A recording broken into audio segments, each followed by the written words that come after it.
3 तास मुख्यमंत्री दोन्ही उपमुख्यमंत्री अशी चर्चा झाली। मी सुरुवातीला सगळं ऐकून घेतलं, नंतर माझंही म्हणणं मांडलं की कशामुळे काय झालं आता ते निगेटिव्ह मी बोलणार नाही, पण मला शारीरिक त्रास जो झाला, मला आणखी अडचणी झाल्या, माझं मोठ्या प्रमाणात नुकसान झालं, माझ्या लोकांचं नुकसान झालं। 5 वर्ष माझा गुंजवणीचा प्रकल्प रखडला, विमानतळ रखडलं, राष्ट्रीय बाजार रखडला।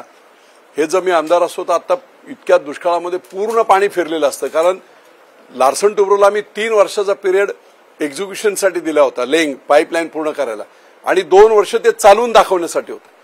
5ही वर्ष संपत आलेत। जर मी आमदार असतो तर कदाचित पाठी लागून हे झालं असतं। नाही झालं काय हरकत नाही, कोणाला दोष देण्याचं कारण नाही, पण आता जेव्हा मी सगळ्यांचं त्यांचं ऐकून घेतल्यानंतर 1 तासानंतर मी ज्या माझ्या प्रमुख मागण्या होत्या त्या प्रमुख मागण्या, शेवटी आमच्यासारखी मंडळी राजकारणात काय आहेत, स्वार्थाच्या पलीकडे अब्जो रुपयांचे व्यवसाय करून निव्वळ डेडिकेशन, समर्पित आयुष्य, मी देवळात बोललो होतो की इथून पुढचं माझं आयुष्य हे पूर्णपणे राज्यासाठी, मतदारसंघासाठी, लोकांसाठी समर्पित आहे, कसलेही हँकी-पेंकी नाही। आणि म्हणून मग याच्यामधून एक चांगल्या प्रकारचं जर गोष्ट घडली, हा पुरंदरचा तह जसा इतिहासात आहे तसा हा जर तह झाला तर त्याच्यामधून काही चांगल्या गोष्टी जर अचीव्ह झाल्या तर त्याचा आनंद आहे। शेवटी राजकारण आम्ही कशासाठी, लोकांच्याच हितासाठी करत असतो।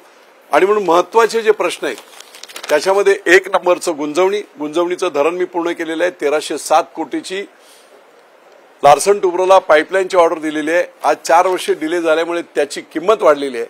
त्याचप्रमाणे वाझेघर, वांगणी आणि शिवगंगा खोरं या 3 उपसा सिंचन योजना भोरच्या माझ्या शेतकऱ्यांसाठी अत्यंत आवश्यक आहे। मी मंत्री असताना त्या मंजूर केल्या होत्या, पण पुढे मुख्यमंत्री देवेंद्र फडणवीस असताना सुद्धा त्या मंजूर झाल्या होत्या। पुढे त्याचा फॉलोअप झाला नाही, शेतकऱ्यांची आंदोलनं झाली आणि ते काम ठप्प आहे। कोणत्याही परिस्थितीमध्ये आचारसंहितेच्या पिरियडमध्ये या योजनांचं संपूर्ण पेपरवर्क पूर्ण करून आचारसंहिता संपल्याबरोबर गुंजवणीच्या पाईपलाईनच्या वाढीव खर्चासह 3 या उपसा सिंचन योजना या प्रकल्पाने टाकून 1782 कोटी रुपयाची सुधारित प्रशासकीय मान्यता या प्रकल्पाला देऊन त्वरित पाईपलाईनचं काम, एकदा त्यांच्या मंजुऱ्या झाल्या, काम सुरू झालं पंपिंग स्टेशनचं वगैरे की काही अडचणी नाहीत। त्यामुळे निश्चितपणे या पाईपलाईनचं काम सुरू होईल। याच्यात आणखी एक चूक नंतरच्या काळामध्ये महाविकास आघाडीच्या काळात झाली होती।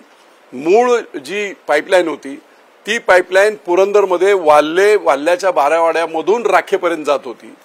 ती पाईपलाईन पाणी कुठेही एका समपातळीत येते म्हणून त्यांनी खर्च कमी करण्यासाठी म्हणा किंवा आणखी कोणाच्या फायद्यासाठी म्हणा ती खालून घेऊन गेले होते जेऊर आणि माणकेमधून।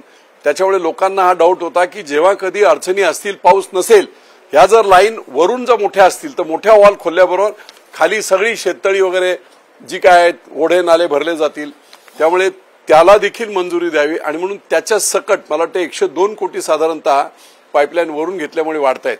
असे एकूण 1782 कोटी रुपयाची सुधारित प्रशासकीय मान्यता देऊन वॉर फुटिंगवर, युद्ध पातळीवर हे काम सुरू व्हावं। हे प्रश्न मिटले। 3 शिवगंगा खोरा आणि वाझेघर वाघणीचं तर ताबडतोब काम सुरू होत आहे।